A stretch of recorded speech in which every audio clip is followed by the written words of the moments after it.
Picture this. It's Friday, payday. Your direct deposit just Yes. hit, and for about 11 minutes, life feels good. You check your balance, $3,200. Nice. So you grab lunch, pay a bill, order something on Amazon, throw a little money at a friend you owe. And before the weekend is even over, you're already nervous to check your balance again. By Wednesday, you're back to surviving mode, watching your account like it's going to disappear. Most people aren't bad with money.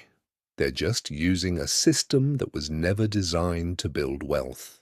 Your brain sees one number, and that one number feels like permission.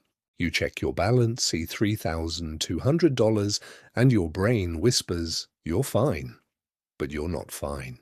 Behavioral economists call this mental accounting failure. Nobel Prize winner Richard Thaler spent years proving that humans are wired to treat money as one giant pile.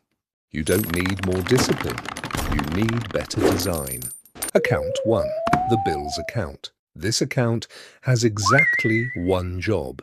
Pay your fixed monthly expenses. No debit card on this account. No impulse access. It exists purely to make sure your obligations are always covered. Account 2, the spending account. This is your guilt-free money. You just check one number and you know exactly where you stand.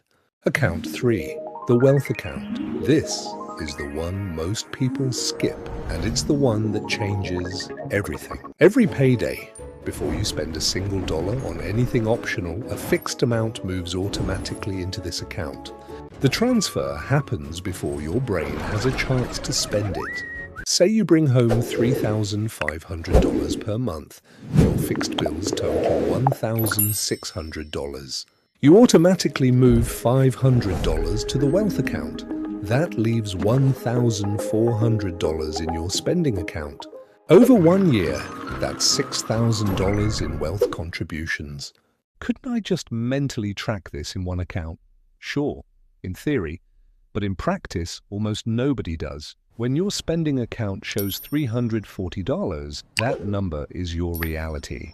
No calculations, no second guessing. The stress dropped before the savings even grew. Open 2 additional checking or savings accounts. Rename them bills, spending, wealth. Set up 2 automatic transfers timed to your payday. That's it. Willpower fails. Systems don't. When your money has a job before you touch it, it stops disappearing. If this video helped you see money differently, hit the like button. Subscribe for more practical, no-fluff strategies.